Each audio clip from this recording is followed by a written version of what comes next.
Hello guys, कैसे हैं आप सब लोग। Good afternoon. I am back after a very long time. So आज मैं फिर से एक इन्फॉर्मेटिव टॉपिक लेके आप सभी के पास आ गई हूँ। सो आज का हमारा टॉपिक क्या रहेगा? आज का हमारा टॉपिक रहेगा हाइलाइट्स बजट। इस बार का जो बजट आ गया है उसके अगर आपने नहीं देखा है और उसकी हाइलाइट्स देखना चाहते हैं तो आप लोग मेरे साथ बने रहें, ठीक है। बजट की हाइलाइट्स में दिखाने जा रही हूँ। कम से कम 30 मिनट्स का ये वीडियो रहने वाला है। सो अगर आपको बजट की हाईलाइट देखनी है तो आपको एंड तक मेरे साथ बने रहना होगा, तभी आपको पता चलेगा कि कौन से सेक्टर के लिए कौन सी स्कीम इस बार के बजट में आई है, ठीक है। चलो तो स्टार्ट करते हैं। इस बार का जो बजट है वो हमारी एफएम श्री निर्मला सीतारामन जी ने कर्तव्य भवन में, ठीक है, कंपोज किया गया है। और उनमें मेन तीन कर्तव्य की उन्होंने बात की गई है, ठीक है। कर्तव्य भवन में क्यों बनाया गया है तो मैं बताने वाली हूँ। ये इस बार का बजट जो है वो ऑन पेपर नहीं रहने वाला है। जो नंबर्स होंगे, जो भी स्कीम्स होंगी, वो कर्तव्य भवन में इसलिए रिप्रेजेंट किया गया है क्योंकि वो ऑन पेपर नहीं है, बल्कि जो भी कैबिनेट है, कैबिनेट के मिनिस्टर्स हैं, जो भी पीएम हैं, उन सभी ये रिप्रेजेंट करना चाहते हैं कि ये हमारा कर्तव्य है, ये हमारी ड्यूटी है, ठीक है। ये सारी स्कीम आप आने वाले 5 से 10 सालों में अपनी आँखों से इम्प्लीमेंट होते हुए देखोगे, ठीक है। तो उसमें 3 कर्तव्य की उन्होंने बात की है, ठीक है। पहला कर्तव्य क्या है? तो फर्स्ट कर्तव्य उन्होंने बात की है कि एनहांसमेंट ऑफ इकोनॉमिक ग्रोथ, ठीक है। इकोनॉमिक ग्रोथ बढ़ाने की बात उन्होंने की है। द सेकेंड कर्तव्य इज पीपल एनहांसमेंट, लोगों का एनहांसमेंट यानी लोगों का एनहांसमेंट मतलब कि लोगों की प्रोडक्टिविटी बढ़ाना, ठीक है। पहला क्या है? इकोनॉमिक ग्रोथ बढ़ाना। फर्स्ट कर्तव्य क्या है? इकोनॉमिक ग्रोथ बढ़ाना। सेकेंड कर्तव्य क्या है? पीपल का ग्रोथ बढ़ाना, यानी पीपल पे फोकस किया गया है, ठीक है, हम सारे लोगों पे, सिटीजन्स पे, ठीक है।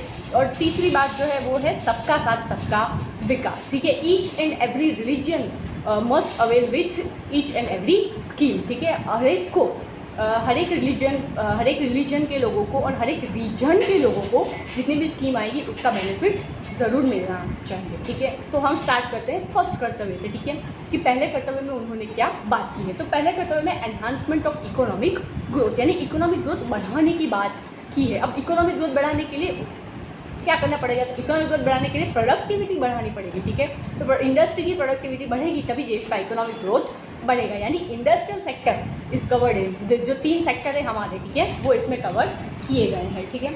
तो हम स्टार्ट करेंगे कि फर्स्ट कर्तव्य में मेन 6 एरियाज कवर किए गए हैं। कौन से हैं वो? तो कि industry, city, infrastructure, bank, research and textile, ठीक है। इन 6 एरियाज पे उन्होंने मेन फोकस किया है, ठीक है, प्रोडक्टिविटी बढ़ाने के लिए। जैसे प्रोडक्टिविटी बढ़ेगी वैसे ही इकोनॉमिक ग्रोथ अपने आप बढ़ेगा। तो ये पहला कर्तव्य है, एनहांसमेंट ऑफ इकोनॉमिक ग्रोथ, ठीक है। तो उसमें पहली स्कीम है बायोफार्मा शक्ति, ठीक है। यानी बायोटिक फार्मा इंडस्ट्री जो है उस पर उन्होंने फोकस किया है, यानी मेडिसिन अब बायोटेक अच्छे से बनेगी। कितने? तो 10,000 करोड़ का आउटले इसको दिया गया है, ठीक है। बायोटेक मेडिसिन आपको देखने को मिलेगी, curable and incurable both disease के लिए, ठीक है। सेकेंड है जो मिनरल रिच स्टेट हैं, कौन कौन से? तो उड़ीसा, केरला, तमिलनाडु, वहाँ पे माइनिंग प्रोसेस को बढ़ा दिया गया है, साथ ही साथ मैन्युफैक्चरिंग प्रोसेस को भी बढ़ा दिया गया है। That is the second thing. Third thing is infrastructure equipment production. अब हमें इंफ्रास्ट्रक्चर के लिए इक्विपमेंट जो है, ठीक है, जेसीबी ये फिर एक्सेट्रा कोई भी हो, वो इंपोर्ट करने की ज़रूरत नहीं है, उसका प्रोडक्शन करने की बात की गई है, जिससे प्रोडक्टिविटी बढ़े और इंपोर्ट एक्सपेंडिचर जो है वो कम हो, ठीक है। फोर्थ है टेक्सटाइल सेक्टर। तो टेक्सटाइल सेक्टर में क्या किया गया है? तो टेक्सटाइल सेक्टर में नेशनल फाइबर स्कीम, ठीक है, वो लाई गई है, सिल्क और कॉटन दोनों के लिए, ठीक है, national fibre scheme. Employment and expansion scheme, इसमें आपको एम्प्लॉयमेंट भी देंगे, ट्रेनिंग भी देंगे, ठीक है, और ये जो सेक्टर है उसके एक्सपांशन के लिए भी काम किया जाएगा। National handloom and handicraft scheme, national handloom और हैंडीक्राफ्ट स्कीम भी इसी के अंदर कवर है, ठीक है। इको फ्रेंडली, जितना हो सके उतना एनवायरनमेंट को बचाने की बात की गई। टेक्सटाइल सेक्टर में भी इको फ्रेंडली नेचर वाले जो भी होगा उसके ऊपर भी फोकस किया गया है, ठीक है। ये सब कुछ पहले में ही है कि टेक्सटाइल सेक्टर वाले आ गए, बायोटिक फार्मा इंडस्ट्रीज़ वाले आ गए, ठीक है। मिनरल रिच स्टेट जो है वहाँ माइनिंग की बात हो गई। तो ये 3 बात हम समझ गए, ये 3 इंडस्ट्री तो कवर हो गई, लेकिन 6 मेन एरियाज में उन्होंने कवर किया। भाई इस 6 इंडस्ट्रीज़ में प्रोडक्टिविटी बढ़ाओ तो इकोनॉमिक ग्रोथ देश का अपने आप बढ़ेगा, ये पहला कर्तव्य है, ठीक है। अब चौथे नंबर पे जाते हैं। तो चौथा नंबर है महात्मा गांधी स्वराज योजना, महात्मा गांधी स्वराज योजना जो है वो रूरल सेक्टर पे फोकस है। दो है, अर्बन इंडस्ट्रीज भी देखने को मिलती है और रूरल इंडस्ट्रीज भी देखने को मिलती है, लेकिन जो रूरल सेक्टर है उस पर ये फोकस है। खादी, हैंडलूम, हैंडीक्राफ्ट, ठीक है, ये सारे जो है वन डिस्ट्रिक्ट वन प्रोडक्ट, जो एक डिस्ट्रिक्ट है उसको इतना मतलब पावरफुल बनाओ कि वहाँ से एक प्रोडक्ट उसकी क्या बोलते हैं स्पेशलिटी बन जाए कि भाई ये जो एरिया है ना वहाँ तो खादी बहुत अच्छी मिलती है, या फिर यहाँ का कॉटन बहुत फेमस है, यहाँ का सिल्क बहुत फेमस है, ठीक है। वन डिस्ट्रिक्ट वन प्रोडक्ट, ये किस एरिया के लिए है? ये रूरल एरिया के लिए है, ठीक है। तो ये हो गया इंडस्ट्री में, ठीक है। कौन सी? तो क्या रूरल इंडस्ट्रीज़ के लिए, ठीक है। अर्बन के साथ साथ रूरल को भी हमें कवर करना है। सिटीज़ के लिए, तो सिटीज़ के लिए उन्होंने क्या किया गया है? तो सिटीज़ में टायर 1 टायर 2 सिटीज़ है, उनके लिए भी स्कीम्स लाई गई हैं कि जिनकी पॉपुलेशन ओवर 5 लाख है। पब्लिक एक्सपेंडिचर, तो पब्लिक एक्सपेंडिचर में इंफ्रास्ट्रक्चर, भाई इंफ्रास्ट्रक्चर एक ऐसी चीज़ है जहाँ पे रिस्क रहता है, तो infrastructure risk guarantee fund, infrastructure के लिए क्या किया गया इस बार? इंफ्रास्ट्रक्चर रिस्क गारंटी फंड लाया गया है, ठीक है। उसके साथ साथ एक और बजट में उन्होंने बोला है कि रेल कॉरिडोर्स बनाने हैं, ठीक है। इंडस्ट्री की बात आई है तो उसमें रेल कॉरिडोर्स और ये सब भी आएगा। 7 स्पीड हाई रेल कॉरिडोर्स, तो आने वाले 5 से 10 साल में आपको ये रेल कॉरिडोर्स भी देखने को मिलेंगे। कहाँ से कहाँ तक? तो मुंबई से पुणे, पुणे से हैदराबाद, हैदराबाद से बेंगलुरु, ठीक है, हैदराबाद से चेन्नई, चेन्नई से बेंगलुरु, दिल्ली से वाराणसी और वाराणसी से सिलीगुड़ी, ठीक है। यहाँ पे 7 स्पीड आपको हाई रेल कॉरिडोर्स देखने को मिल जाएंगे, ठीक है। तो ये रेलवे सेक्टर हो गया, ठीक है, रेलवे इंडस्ट्रीज़ की। इस बार ज़्यादा से ज़्यादा रेलवे बनाने पर भी फोकस किया गया है, कुछ सर्कल टाइप का, ठीक है, ऐसा कुछ नेशन सेंटर में सर्कल टाइप का रेलवे बनाने की बात की गई है, ठीक है। बैंकिंग सेक्टर, बैंकिंग सेक्टर में देखें तो हाई लेवल कमेटी बनाने की सोची है, just to review the banking sector. पूरे बैंकिंग सेक्टर को रिव्यू करने के लिए एक हाई लेवल कमेटी बनाई जाएगी कि भाई कामकाज कैसा चल रहा है बैंकिंग सेक्टर का। यस, फॉरेन इन्वेस्टमेंट एकदम user friendly corporate bond market कर दिया गया है, जिससे foreign investment corporate bond market में ज़्यादा से ज़्यादा हो। अब टेक्नोलॉजी की बात करें तो टेक्नोलॉजी, फार्मर, ठीक है, वुमन, यूथ, इन सभी लोगों को कुछ ना कुछ फैसिलिटी मिले, वैसे स्कीम लाने की भी बात की। भाई टेक्नोलॉजी लिमिटेड इंडस्ट्री तक नहीं होनी चाहिए, फार्मर्स को भी टेक्नोलॉजी दो, वुमेंस को भी टेक्नोलॉजी दो और यूथ को भी ज़्यादा टेक्नोलॉजी प्रोवाइड, ठीक है। तो ये हो गया हमारा इंडस्ट्रियल सेक्टर। इंडस्ट्रियल सेक्टर में ज़्यादा से ज़्यादा क्या करेंगे? प्रोडक्टिविटी बढ़ाने पे फोकस करेंगे कि जैसे ही अपने देश की प्रोडक्टिविटी बढ़ेगी, इंपोर्ट एक्सपेंडिचर कम होगा, वैसे ही अपने देश का इकोनॉमिक ग्रोथ अपने आप बढ़ जाएगा। तो ये पहला कर्तव्य हो गया, एनहांसमेंट ऑफ इकोनॉमिक ग्रोथ। भाई इकोनॉमिक ग्रोथ बढ़ाना है, ठीक है, ये आप सभी को समझ में आ गया होगा। Biotech industry, textile industry, infrastructure industry, banking sector, ठीक है, साथ में रेलवे को भी कवर किया गया है, infrastructure, cities, rural area, urban area, ठीक है, जहाँ पे सभी जगहों पे जो भी चीज़ें बनती है उसमें प्रोडक्टिविटी बढ़ाओ, ठीक है, अर्बन रूरल दोनों में, जिससे इकोनॉमिक ग्रोथ अच्छा हो। नाउ सेकेंड थिंग, बजट का सेकेंड कर्तव्य क्या है?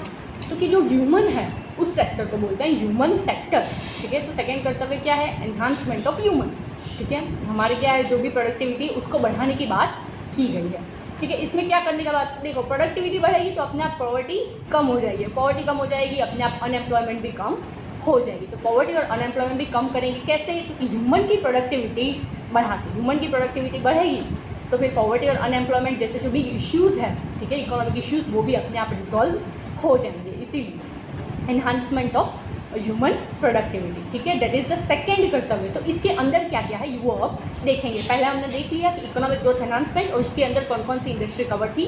अब जो दूसरा है वो ह्यूमन सेक्टर एनहांसमेंट, उनकी प्रोडक्टिविटी बढ़ाने की भी बात की गई है। तो उसके अंदर क्या क्या है वो अब देखेंगे, ठीक है। उससे पहला कवर किया गया हेल्थ प्रोफेशनल्स। तो हेल्थ प्रोफेशनल्स के लिए यानी कि अब आपको ज़्यादा से ज़्यादा डॉक्टर्स बनते हुए दिखेंगे। क्यों? क्योंकि हेल्थ प्रोफेशनल में उन्होंने इस स्कीम में कुछ फ़ायदे बताए गए हैं। क्या? तो कि उन्होंने 10 न्यू इंस्टीट्यूट, 10 अलग अलग सेक्टर में न्यू इंस्टीट्यूट्स हेल्थ के लिए खोलने की बात की गई है। तो जिनको हेल्थ प्रोफेशन में जाना है उनके लिए वहाँ पे ईज़ होएगी। क्या करेंगे? तो ये डायग्नोसिस, पोस्ट केयर, रिहेबिलिटेशन, सारे इंफ्रास्ट्रक्चर बनाने की बात की गई है कि यहाँ जो न्यू इंस्टीट्यूट्स बनेंगे वहाँ ये सारे इंफ्रास्ट्रक्चर आपको देखने को मिलेंगे, ठीक है। साथ ही साथ उन्होंने Ayush centres, yes, Ayush centre open करने की बात की गई है। 3 न्यू इंस्टीट्यूट्स फॉर आयुर्वेदा, क्योंकि आयुर्वेद की ग्लोबल डिमांड हो गई है आज, इसीलिए आयुर्वेद के लिए all India new institutes for Ayurveda कितने, तो कि 3 एस्टेब्लिश करने की बात की गई है। अब एनिमल हस्बेंड्री, तो एनिमल हस्बेंड्री में क्या है, तो लोन प्रोवाइड करेंगे एनिमल हस्बेंड्री के लिए कि भाई किसी को एनिमल हस्बेंड्री का करना हो बिजनेस, तो उसके लिए गवर्नमेंट अब लोन प्रोवाइड करेगी। क्या, तो कि कैपिटल सब्सिडी प्रोवाइड करेंगे, ठीक है, कैपिटल सब्सिडी प्रोवाइड करेंगी। Girl hostel in every district, भाई हर एक डिस्ट्रिक्ट में एक गर्ल हॉस्टल ज़रूर होनी चाहिए, यानी गर्ल्स के लिए इस बार प्रॉपर ध्यान दिया गया है, ठीक है। यूनिवर्सिटी टाउनशिप भी बनाए जाएंगे, किसके लिए, स्टूडेंट्स के लिए, ठीक है, बोथ बॉय एंड गर्ल्स, ठीक है। लेकिन हर एक डिस्ट्रिक्ट में एक गर्ल हॉस्टल तो होना ही चाहिए गर्ल्स की कंफर्ट के लिए, उस पर आज इस बार फोकस किया गया है। नेशनल इंस्टीट्यूट ऑफ हॉस्पिटैलिटी, ये टूरिज्म के लिए खोला जाएगा, ठीक है, पूरे टूरिज्म इंडस्ट्री को रिव्यू करने के लिए नेशनल इंस्टीट्यूट ऑफ हॉस्पिटैलिटी खोला जाएगा, ठीक है। ये सब कुछ ह्यूमन सेक्टर में आएगा, ठीक है, आपके और हमारे लिए, सबके लिए क्या क्या फ़ायदे इस बार के बजट में लाए गए हैं, ठीक है। अब आईटी सेक्टर में बात करें तो बहुत सारी एक्टिविटीज़ जो है जो करते हैं, जैसे कि इंजीनियरिंग है, रिसर्च एंड डेवलपमेंट है, सॉफ्टवेयर डेवलपमेंट सर्विसेज, ये सब कुछ आईटी सेक्टर में कवर कर लिया गया है इस बार के बजट में कि भाई ये सब कुछ आईटी सेक्टर में आता है। और 3000 करोड़ का आउटलेट खाली आईटी सेक्टर को दिया गया है इस बार, ठीक है। तो आईटी सेक्टर वाले आए और देख ले भाई कौन कौन सी स्कीम है। मोटर एक्सीडेंट पे आउट जो है वो कम्प्लीटली टैक्स फ्री कर दी गई है कि भाई अगर किसी को मोटर एक्सीडेंट में डेथ हो जाती है तो उसका कोई पे आउट हो, उसका कंपनसेशन हो, तो वो टैक्स फ्री होएगा, पूरा का पूरा फैमिली जो है, जो पर्सन की डेथ हो गई उसको मिलेगा, उस पर कोई टैक्स लगेगा नहीं, ठीक है। उसके साथ स्पोर्ट्स के लिए, तो स्पोर्ट्स के लिए खेलो इंडिया मिशन, इस बार भी खेलो इंडिया मिशन लॉन्च किया गया है, किसके लिए, तो कि स्पोर्ट्स इंडस्ट्री, ओके। तो ये हो गया सेकंड कर्तव्य। सेकंड कर्तव्य में ये सारा ह्यूमन डेवलपमेंट है, ठीक है, कि जैसे भाई ह्यूमन की प्रोडक्टिविटी बढ़ेगी वैसे ही पॉवर्टी और अनएम्प्लॉयमेंट अपने आप कम होगा, ज़्यादा प्रोफेशनल आए, आईटी सेक्टर, हेल्थ सेक्टर, ठीक है, वो कम आउट आए। बॉयज़ हैं तो गर्ल्स हैं तो भाई हर एक जगह पे गर्ल्स हॉस्टल भी होनी चाहिए उनकी कंफर्ट के लिए, ठीक है। ह्यूमन डेवलपमेंट की बात की गई है सेकंड कर्तव्य में, ठीक है, क्योंकि जिस देश के सिटीजन्स पावरफुल होंगे वो नेशन अपने आप ही आगे बढ़ेगा, ठीक है, इसलिए उन्होंने ह्यूमन डेवलपमेंट की बात भी की गई है, ठीक है। अब थर्ड कर्तव्य एज यूजुअल सबका साथ सबका विकास, ठीक है, इस पर बात की गई है। सबका साथ सबका विकास में कौन कौन से कवर है, इसमें कवर है फार्मर्स, ठीक है, वुमेन, इसमें कौन कौन सी स्कीम है अब उसके बारे में हम बात करेंगे।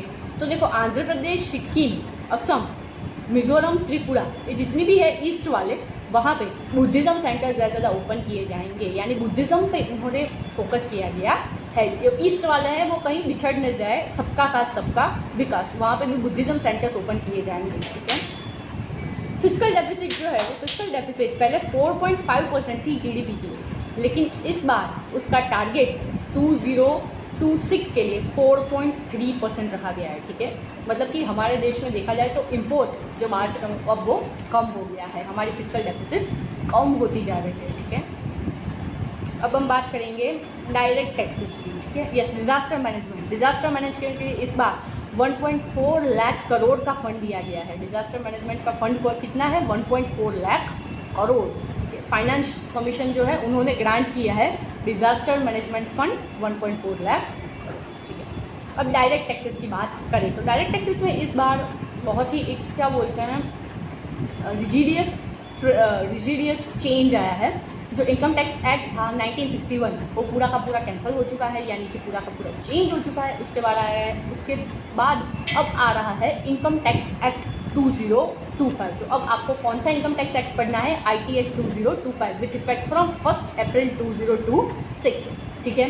ये एक्ट जो है वो जनरल मतलब हमारे से सिटीजन भी पढ़ पाए उसके लिए पूरा चेंज किया गया है। पहले वाला अच्छा ही था, लेकिन अब पूरा नया IT एक्ट आ चुका है और ये आपको पढ़ना पड़ेगा, that is income tax act 2025।